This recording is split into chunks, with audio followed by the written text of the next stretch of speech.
Hello there, welcome to Genesis Models. My name is Bob Waldron and this is the 17th episode of HMS Victory. Sadly, we've been away with the HMS Victory for several months, and that is really down to time with lots of things going on and whatnot. But if I just show you here, you know, we have our HMS Victory, and really what the problem has sort of been is the amount of time doing planking and what it requires. It is a very time consuming process, and the problem's been is I've already shown you how to do planking. We've already, you know, looked back at the episodes, we've gone through loads and loads on planking, different ways of doing it, and you know, I'm only really halfway down the planking, so you know, all that footage and all that time, I sort of, you know, I still need to do all this planking, and if you've got to this stage, you know how many man hours it takes to do it. So, you know, I've had to sort of almost, I need to basically put the cameras down and just put in days and days of work just getting this planking done. Because as I say, I've already taught you how to do planking. There is a few things we can still work through with the planking, but we're back in business basically. So where we left off was with our anchors just here.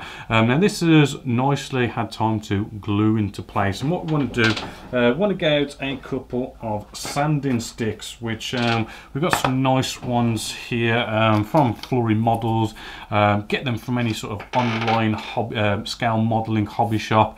Really good for any kind of sanding. I'm coming in with a nice sort of coarse flat sanding stick just here, because what we've got, we have glued it together, but you might not have glued it together just right. We might have some like little steps. I'm sort of feeling a bit of a step on there, and just maybe here as well, where these two pieces just come together, and we just want to sort of sand away at these areas to sort of get them all nice and flush and all just nice and level with no steps or any sort of problems like that in them. And coming in with that coarse sanding stick, that really does sort of you know, get that down pretty sort of quick, and you've only got to sort of feel, you know, is it gone? Yeah, that's basically gone now.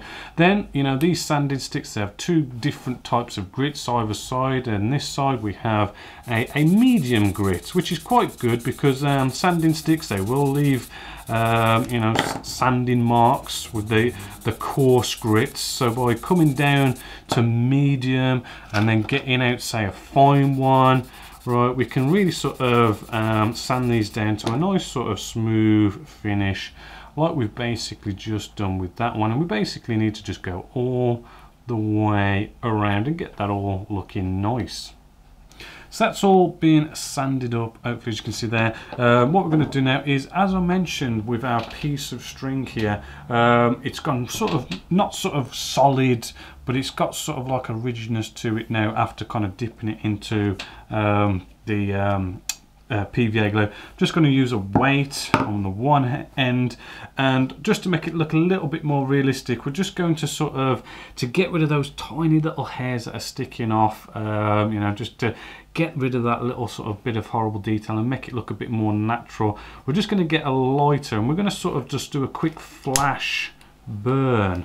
Right, we really don't need to be coming along and burning this full on, just really a quick bit of a light, and those hairs do disappear really sort of quickly. We're just lightly, very quickly burning them off, right, and just work our way along, and really just don't need to kind of, you know, apply that heat much at all, and it does just nicely quickly burn off those tiny little hairs that are on there. We then move along with the rest of our anchor here. Now this is where we sort of need to put in some sort of string on here. Now I have already built one of these earlier, so what you might want to do is use this as a template, right? So what we're going to do is, if we can just get these two sort of side by side as best as possible. Right, what we can do, these anchors are getting in the way. Right, so we get them side by side as best as possible, and then we come in with a pencil and we're just going to mark, right, just mark where I've got these bits of rope that are wrapping around here. You sort of guess on the first one, and then if you kind of like use, you know, the first one as a guide for your second one, it'll just help quite nicely. So we've got them marked on there. Then what we want to do is we want to turn this upside down, because the underside we're not too, you know, if you're going to pick, you know, what side's going to look the best, you know, pick the top. The underside, you know, no one really ever sees, right? So the underside is what we're going to have all our knots and stuff under and whatnot. And then we're going to get this tiny piece of string, and what we're going to do, we're just going to make a loop, right, like so, nice and simple. We're going to place this down onto the anchor, and then with my thumb I'm just going to press down on top of that loop just there, and then we want a sort of free bit of string just to be, you know, just flapping around just on the end there, and then we're going to start wrapping this round. So I'm just looking for my mark, so I'm just going to use my nail to pinch around about where that is. I'm just looking at it with my Mark 1 eyeball. It's around about here-ish. Just getting started is always the hard part, and as you wrap this round you want to sort of keep it nice and straight as possible. Now as we sort of wrap around, we want to wrap over this free bit of string just there, right, and that'll come apparent later. I'm just going to wrap it around a couple of times just to sort of get started. I'm trying to keep it nice and tight and packed in together.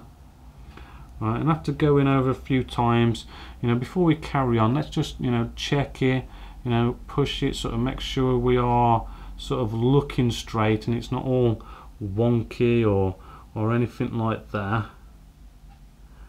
Right, which it is looking a little bit, just a little bit wonky, so I'm just going to try and straighten that up. And then once you're happy, you know, let's just carry on around and just make this, you know, about 2 mil thick. Right, so just a couple more times. Right then, so I've gone around enough now. Let's just bring you in a bit more closer. Taking this one, right, we want to sort of go diagonally across like so. Right, and we want to just check all the way around, make sure we're all good. And then what I'm going to do, I'm going to take this free bit and I'm going to pull on it, which is going to pull on our little loop that we made. Keep on pulling until that now goes in nice and tight. Right, so that's on there looking nice and tight now, and this one is nicely going straight over. Now if you feel like you need to sort of get out your glue and everything, just come in with a peg right on top of there, and that'll hold that into place, so you haven't got to worry about that. And we can go out, we can get out our super glue. I'm using some Zap, a Gap. Right, I'm using a cocktail stick. I've just got a piece of rubbish lid just to put my super glue on. Right, and then what I'm going to do, I'm going to get this back out. I'm going to be pulling on our longer piece, taking our peg off, right, and just constantly sort of pulling on that one piece and getting yourself orientated. Right, so I want to get my left hand on the glue. We're now going to, if I can just get you on, actually let's switch hands because the camera's not liking that anchor in the way. So let's get that there. Let's come over my right hand, get some glue on my cocktail stick. Now you can get a fair bit of glue down on here, because what will happen is the fabric will actually soak in all this super glue. Right, so you kind of do need to get a fair bit down and keep on pulling at it. Right, and then if you want to speed things up, we can come in with some Vital Bond, which is a super glue activator, which will hopefully speed this process up a bit more. Blow on it. Right, and you just want to basically hold it until we are glued into place, which we almost are. So with that nicely dried now, you want to get out a blade, and we're just going to now pull. You could do with free hands at this stage, but we're going to sort of pull on one bit, and we're just going to come in with the blade and just give it a quick nice little cut, hopefully, and it should pull away nicely. And then same with the second one. Alright, giving the blade a bit of a pull, getting your blade in position. This one has glued itself down a little bit, so we're going to have to pull this up a little bit. There we go. And again, let's get the blade and cut it as neatly as possible. And then you just need to repeat that on the other side as well, where you've made your marks. With all them done now, you may want to sort of, you know, get that realistic edge again. So you might have all, you know, bits of hairs even coming off this little bit of string. If you want to just quickly give it a flash burn, right, where you just very quickly burn off whatever little hairs might be on there, being very careful that you really do just give it a sort of a quick flash, because this string will burn very quickly. And then if you want to, you can also get out a bit of the old wood glue, mix it with a bit of water, paint that on there as well, just to make sure that this string isn't going to go anywhere. We then want to start spraying this up. So I'm just going to kitchen paper towel down, and what we're going to do is we're going to get out some nice simple easy 057 black by Vallejo, their model air range. Right, we're just going to pour this straight in neat. I don't mind using Vallejo paint neat if I'm doing like something little like this, but you know, if you go off and do it like a big piece, I'd thin it down. And then what we simply do is we just have a nice feathered spray pattern, just all on it, nice and black all round. Right, and after you've done a feathered spray pattern on there, you can come in with a light coat and just slowly just build this up, right? And then once that's all sprayed in, just like we've done before, you know, let's get a gloss coat, put it on top and protect it until, you know, right at the end when maybe we sort of do some weathering and mattify the whole thing. But you know, a nice gloss coat will lock in that paint and protect it for a long time. And then once that's all sprayed in, just like the one I have done here, it's all nicely sprayed in, and then what you want to do is come along, get your piece of string and tie a fisherman's bend knot into it, and there we go, we've got a nice little anchor that's going to sit nicely on our HMS Victory. So moving along, we're coming back to some planking here, which this part is actually rather tricky and rather hard. You really do need to take your time with this. It's where we really sort of wrap around a piece of planking to like the 90-degree angle, which is really sort of bending it round, but you need to add a twist to it as well to get it to sort of go in rather nicely. So first off, we've got our normal long piece of plank. We don't need to cut it or anything like that, and we want to bend this to as much of a 90-degree angle as we can sort of get it. But what we want to do is we want to sort of take this piece first and then sort of, you know, just generally sort of test it, wrap it around, and just make sure it's going to be able to wrap around. And then what we want to do, we want to mark it with a pencil to this bulkhead just here, right, just to kind of just give us an indication where this bend's going to be going. And then this is where we sort of need to, we start off with our bending tool just here, and we're going to just kind of start to quickly bend this just here like so.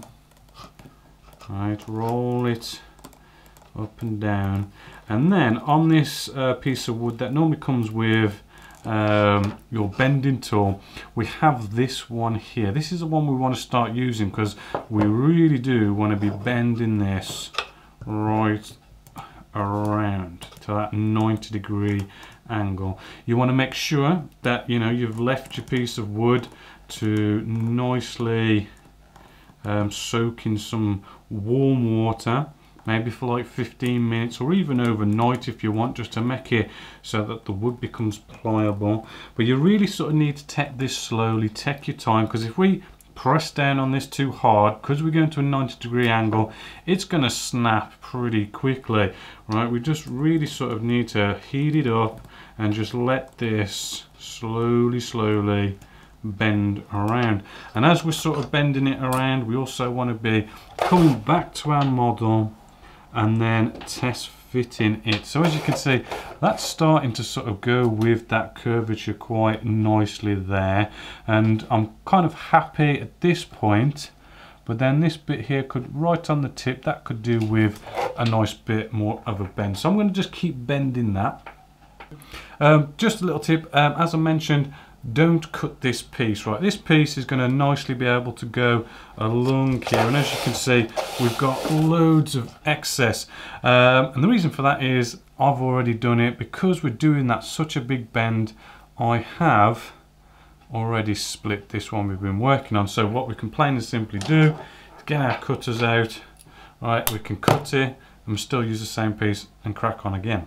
So now I have bent this sort of nicely round. Hopefully you can see that that's bending round, but I mean, if you do sort of look at this, right, we do have this gap just here. That is because this sort of needs to twist in and around. So we need to get this twisting that way a bit. This is what makes this kind of hard, because you've already done that sort of hard, sort of almost 90-degree bend, and then you've got to sort of twist it as well. And the possibilities of this sort of breaking get sort of a bit more and more. So you might want to sort of stop at this stage and maybe just soak it for another 10 minutes in maybe some water or something, just to sort of make the wood more pliable again. But to sort of bend it, what we're going to do, we're going to come in with our bending iron. Now make sure you sort of orientate yourself right with the model and make sure you are bending it in the right way. So I want to bend it, I want to be bending it down like that. So we get this down on this piece just here, and then what I'm going to do, I'm going to not use this end of the iron, but I'm going to actually use this part of the iron, placing it down on our piece of wood, and I'm just making sure I'm going to be bending it in the right way. I think I need to push this upwards, so I'm just using the wood just here, and I'm just sort of going to start pushing, twisting the wood like so, and being careful not to burn it, but I'm just twisting it just like that. Right, and that is going to give us a twist. It might take away our bend a little bit, so I'm probably going to have to put that back in. But what will start to happen now is this will start to twist around. Hopefully I'm sort of seeing how that now is looking a lot better in there. And what we also want to do is sort of, when we're happy, right, we're looking at that, let's get a pencil out, and what we can sort of do is give us a basic line, sort of use the Mark 1 eyeball, get a sort of a basic sort of line along here, and what we want to do, we want to sort of cut that off, which I did have my cutters, there they are. So we can cut this now, right, and it'll just help things fit a little bit sort of better. Bring this back in, and we're just going to keep test fitting. Hopefully you can see there now, that's sort of looking a bit better. I want to sort of bend it a little bit, sort of a bit more better, because I mean, as you can see, I mean, it's still a bit going on. I don't know, well, you can see on camera, still a little bit to sort of go there. But if you keep sort of, you know, keeping that 90-degree angle and twist it like I've shown you, try and keep this wet, right? Because I mean, we are using the iron a lot, and it's sort of, as you can see, it's really sort of starting to make the end a little bit brittle. So keep on sort of wetting it and keep it wet so you can make the wood more pliable. And then we'll move along with the next bit. The next bit you might want to do is just sort of chamfer this off a little bit. I'm using a blade because we've got a bit of a curve here and it's a bit hard to get in here with any sort of sanding sticks, but I'm just sort of chamfering this off just so it sort of fits a little bit better. I'm being careful because, you know, you've probably put some time into getting it to this shape, so we don't want to mess this up now. Right, but then we get this sort of nicely chamfered around there as well, and then we can go along here as normal.